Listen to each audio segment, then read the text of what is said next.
আল্লাহর কসম জীবন দিব কিন্তু 24 হারিয়ে যেতে দেব না। রাষ্ট্র যদি না দেখে তাহলে এই রাষ্ট্র হবে অভিশপ্ত রাষ্ট্র, এই রাষ্ট্র হবে অকৃতজ্ঞ রাষ্ট্র, নিমক হারাম রাষ্ট্র। 4 প্রশ্ন জাতি যদি না বুঝে তো 31 প্রশ্ন বুঝে কিভাবে? কি বাকি আছে? এই জাতি তো জীবন দিতে দিতেই এই জায়গায় এসেছে। আমাদের কি জবাব শহীদ পরিবারের সদস্যবৃন্দের কাছে?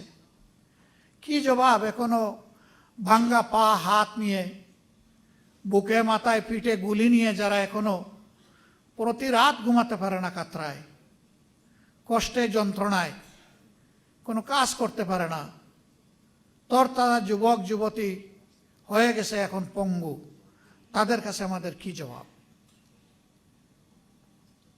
এখন যে পার্লামেন্ট এবং সরকার গঠিত হয়েছে, সবাই স্বীকার করে যে একটি 24-এর ফসল, কিন্তু কেউ কেউ বলতে চান 24 তেমন কিছু না, এর আগের অংশটা গুরুত্বপূর্ণ। আমরা তো বলছি না আগের অংশ অগুরুত্বপূর্ণ, কারণ সেই অংশেই তো আমরা আমাদের মাতার তাজ 11 জন নেতৃবৃন্দকে হারিয়েছি, সেই অংশেই তো আমাদের শত শত সহকর্মীকে হারিয়েছি, সেই অংশেই তো আমাদের ভাই বোনেরা আয়নাগরের সঙ্গে হয়েছে, সেই অংশেই তো লাখো লাখো মানুষ আমাদের সহকর্মীরা বারবার কারাগারে চলে গিয়েছে, সেই অংশেই তো আমাদের সহকর্মীরা চাকরি হারিয়েছে, সেই অংশেই তো বাড়িঘরে ঘুমাতে পারেনি। আমরা তো ওই অংশ অস্বীকার করছি না, কিন্তু এইটা অস্বীকার করার কোনো উপায় নেই। আমাদের এত এত ত্যাগ, আমাদের আন্দোলন এবং প্রতিরোধ তখন কিছুই কার্যকর হয় নাই। যা এসে কার্যকর রূপ পেয়েছে 24-এ, এই 24-কে স্বীকার করতে এত হীনমন্যতা কেন? এই 24 না হলে আজকে আমি এইখানে বক্তৃতা দিতে পারতাম না, এই 24 না হলে আজকে বিরোধী দল হতে পারতাম না, বিরোধী দলের নেতা হতে পারতাম না, এমপি নির্বাচিত হতে পারতাম না, পার্লামেন্টের মুখ দেখতে পারতাম না, ঠিক অনুরূপ ভাবে তারেক সাহেব প্রধানমন্ত্রী হতে পারতেন না।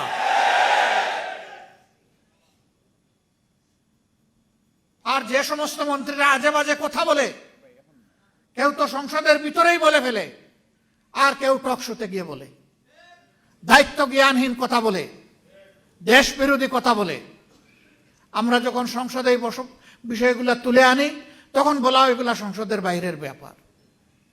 আবার আমাদেরকে যখন আঘাত করা হয় তখন শুধু সংসদের বাইরের ব্যাপার না, আধা শতাব্দী আগের বিষয়গুলো নিয়ে আসা হয়।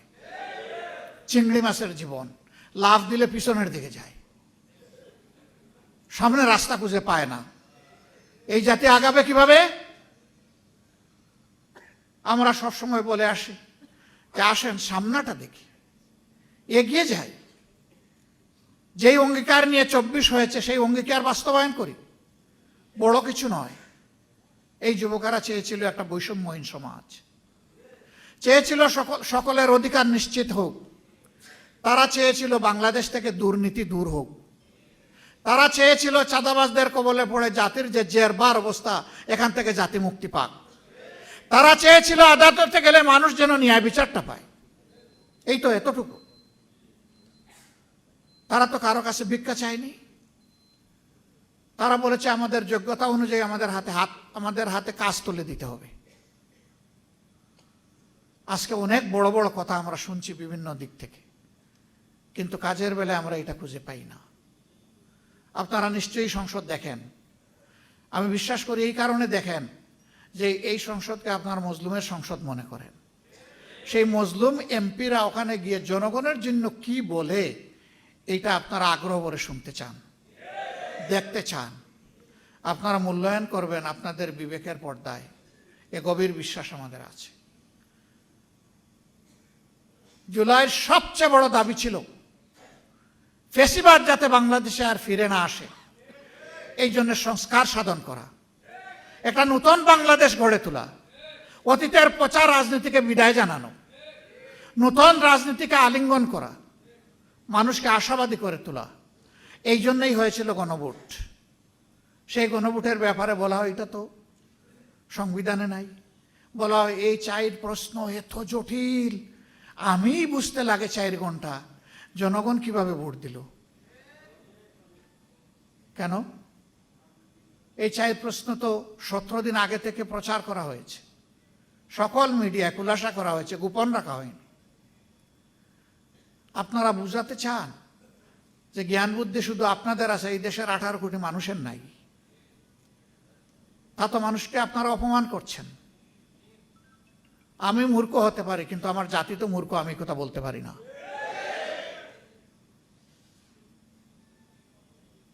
সম্মানিত ভাইয়েরা, 4 প্রশ্ন জাতি যদি না বুঝে তো 31 প্রশ্ন বুঝে কিভাবে? এগুলো সব গুজামিল, ভাওতাবাজি। এবং ইতিমধ্যে একজন বলেছেন আমরা সব কিছু আগে মেনে নিয়েছি যাতে বুটটা হয়ে যায়, মানে বুট হয়ে পকেটে ঢুকে যায়। আরেকজন বলেছেন টোল মওকুফের কথা বলেছিলাম আসলে বুট পাওয়ার জন্য। লা হাওলা ওয়ালা কুওয়াতা ইল্লা বিল্লাহ। রাজনীতিবিদরা যদি এইরকম জাতির সাথে প্রতারণা করে তাহলে এ দেশের মানুষ যাবে কোথায়? যারা দেশ চালাবে, দেশের জন্য আইন এবং নীতি তৈরি করবে, তাদের মিনিমাম একটা নৈতিক মানদণ্ড থাকা উচিত। ইলেকশনের আগে তারাও বললেন, আমরাও বললাম, সবাই গণভোটে হা বলুন। জনগণ 70% মতো হা বলল। এখন তারা বলেন যে 51% মানুষ আমাদেরকে রায় দিয়ে পাঠিয়েছে, আমরা এটা মানব না কারণ আমরা সংখ্যাগরিষ্ঠ। তো 51 বড় না 70 বড়? আপনাদের দাবি যদি মেনেও নেই, কিভাবে ভোট পেয়েছেন সে বিতর্ক থেকে গেল ইতিহাসে। পাইছেন কি পান নাই, হিসাব কিভাবে মিলাইছেন জনগণ জানে। 3.5 ঘন্টা ব্ল্যাক আউট করে কি করা হয়েছে জনগণ বুঝে, এবং এর জন্য রাজসাক্ষীও পাওয়া গেছে, কোনো অসুবিধা নেই। ইতিহাস অবশ্যই এটাকে পর্যালোচনা করবে ইনশাআল্লাহ, এবং যার যার পাওনা সবাই সময় মতো পেয়েও যাবেন ইনশাআল্লাহ।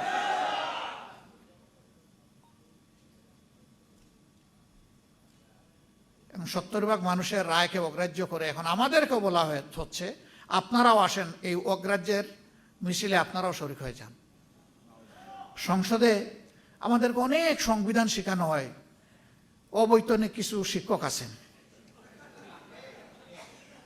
হাবভাব যে দুনিয়া সব কিছু ওনারা বুঝেন।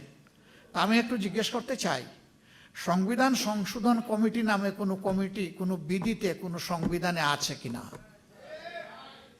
যদি না থাকে তো এটা কেন? এটা হচ্ছে জুলাইকে ভুলিয়ে দেওয়া, এটা হচ্ছে গণভোটকে ভুলিয়ে দেওয়া। আমরা পরিষ্কার প্রতিবাদ করে ওয়াকআউট করেছি। আপনারা জনগণের রায়কে অপমান করতে চান, করেন, জনগণ সেটা বিচার করবে। আমরা জনগণের সাথে আছি, তাদের রায়ের পক্ষে আছে, লড়ে যাব, লড়াই করতেই থাকব। এবং আমরা গভীরভাবে আস্থা রাখি ইনশাআল্লাহ এই 70% ভোট বৃথা যাবে না, এই গণরায় বাস্তবায়ন হবে ইনশাআল্লাহ। সেই পর্যন্ত সমাধান যদি সংসদে না হয়, সমাধান হবে রাজপথে ইনশাআল্লাহ। এই দেশকে আমরা ভালোবাসি। এই দেশ কোনো একক দলের নয়, এই দেশ প্রত্যেকটি নাগরিকের, ধর্ম বর্ণ নির্বিশেষে। আরেকটা কথা বন্ধুগণ, প্রতিবেশী দেশ সম্পর্কে এখানে অনেকেই আক্ষেপ প্রকাশ করেছে। আমরাই একমাত্র দল যাদেরকে তারা পছন্দ করে না। তারা বলেছে বাংলাদেশের সকল দলকে ভারতের মাটিতে আমন্ত্রণ, শুধুমাত্র জামাতে ইসলামী লাল কার্ড। আমরা এই লাল কার্ডের পরোয়া করি না। আমরা ভারতের বুকে আশ্রয় নেওয়ার কোনোদিন চিন্তাও করি না।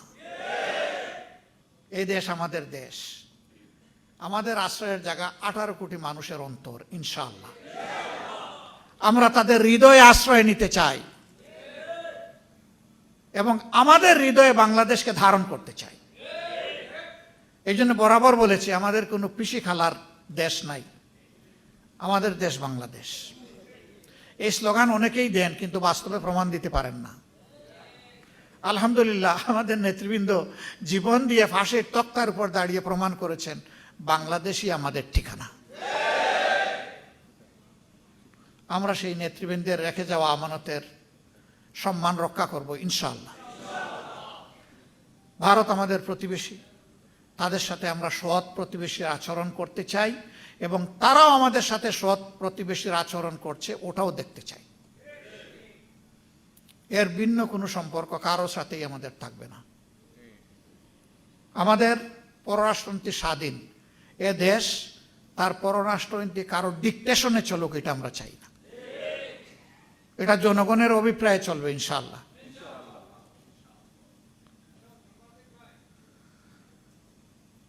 সম্মানিত ভাই বোনেরা, অনেক কথা বলে ফেললাম। শহীদ পিতারা বলে গেছেন যে তাদেরকে হুমকি দেওয়া হচ্ছে। এই হুমকি আপনাদেরকে নয়, কার্যত এই হুমকি জাতিকে দেওয়া হচ্ছে, এই হুমকি আমাদেরকে দেওয়া হচ্ছে। আপনারা আমাদেরকে আলাদা ভাবছেন কেন? আমরা তো প্রথম দিনই আপনাদের ঘর বাড়িতে হাজির হয়ে বলে দিয়েছি যে এখন থেকে আপনাদের পরিবারের সদস্য আর একটা সদস্যের নাম হচ্ছে বাংলাদেশ জামাত ইসলাম। আমরা আপনাদের পরিবারের সদস্য হয়ে আছি। হয়তো পারি না সবসময় খোঁজখবর নিতে মনে চাইলেও, কিন্তু আমাদের অন্তরে আপনারা 7 দিন 24 ঘন্টাই আছেন আলহামদুলিল্লাহ, থাকবেন। এই ঋণ পরিশোধ করার কোনো শক্তি আমাদের নাই, কিন্তু আমরা চেষ্টা করে যাব যাতে আপনাদেরকে সম্মানটুকু দেখাতে পারি। আল্লাহ যেন এই শক্তি আমাদেরকে দান করেন। আপনাদের নিরাপত্তা আমাদের নিরাপত্তা। আমরা ভয় পাই না, ভয় পাই শুধু আল্লাহ রাব্বুল আলামিনকে। আর কাউকে কোনো পাত্তাই দেই না আলহামদুলিল্লাহ, পাত্তা দিব না ইনশাআল্লাহ। আহত পঙ্গু ভাইয়েরা যারা আছেন তাদের জন্য বড় দুঃখ। শহীদ হয়ে যারা চলে গেল আমরা বিশ্বাস করি তারা তো জান্নাতের পাখি হয়ে গেল, কিন্তু যারা এই যে বেঁচে আছে কষ্ট নিয়ে, তাদের জন্য বড়ই কষ্ট লাগে। আসলে তাদের জন্য কার্যকর কিছু আমরা করতে পারিনি। আমরা বড় লজ্জিত। সরকার পারে, এই জন্যে এই বাজেট সেশনে 2 বারে এই দাবি উত্থাপন করেছি যে মেহরবানি করে তাদের বিষয়টা সর্বাধিক অগ্রাধিকার দিয়ে দেখতে হবে। রাষ্ট্র যদি না দেখে তাহলে এই রাষ্ট্র হবে অভিশপ্ত রাষ্ট্র, এই রাষ্ট্র হবে অকৃতজ্ঞ রাষ্ট্র, নিমক হারাম রাষ্ট্র। আমরা আশা জাগাইয়া রাখতে চাই যে এই রাষ্ট্র নিমক হারামি করবে না এদের সাথে, কিন্তু যদি করে তাহলে অতীতে যেমন নিমক হারামদের কোনো ভালো পরিণতি হয়নি, বর্তমানেও হবে না। সম্মানিত ভাই বন্ধুগণ, যারা এসেছেন তাদের কাছে আমরা কৃতজ্ঞ। কৃতজ্ঞতার ভাষা খুঁজে পাই না, হারিয়ে যাই। আবেগ আসে, কান্না আসে, চোখ দিয়ে পানি পড়ে না, রক্ত পড়ে। কারণ এই ইতিহাসটা রক্তাক্ত ইতিহাস, শহীদের রক্তে লেখা 24। হে রব্বুল আলামিন, তুমি এই শহীদদেরকে কবুল করার দেশটাকেও কবুল করো। ইয়া আল্লাহ, এটাকে সম্মানের, শান্তির, অগ্রগতির একটা দেশ বানিয়ে দাও, ন্যায় বিচারের একটা দেশ বানিয়ে দাও, আমাদের যুবকদের স্বপ্নের প্রত্যাশার দেশ বানিয়ে দাও, যেন আমরা মরার সময় শান্তি নিয়ে মরতে পারি, যে আমাদের জেনারেশনের হাতে, পরবর্তী জেনারেশনের হাতে একটা বাসযোগ্য সম্মানের দেশ আমরা তুলে দিতে পারলাম। আমাদের জন্য দোয়া করবেন।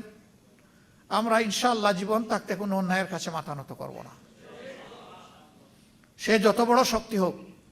কোনো ভয়টা দেখাই আমাদের কোনো লাভ নাই ভাই, আমরা ওই সমস্ত ভয়কে পাত্তা দিই না। বাংলাদেশ ভয়কে জয় করেই 2026 সালে এসে উপনীত হয়েছে। আমরা দাবি করছি, জুলাই সনদে লেখা আছে শহীদদের এবং আহত যোদ্ধাদের নামে বাংলাদেশের বিভিন্ন সড়ক এবং স্থাপনার নামকরণ করা হোক। যত তাড়াতাড়ি এটা করা হবে আমরা ধরে নিব সরকার তত বেশি তাদের প্রতি শ্রদ্ধাশীল।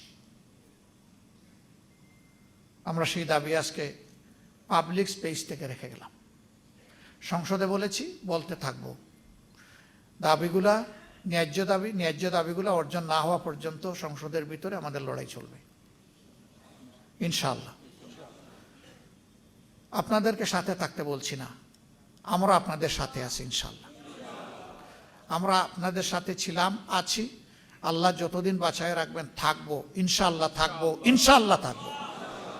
এর কোনো ব্যতিক্রম হবে না ইনশাআল্লাহ।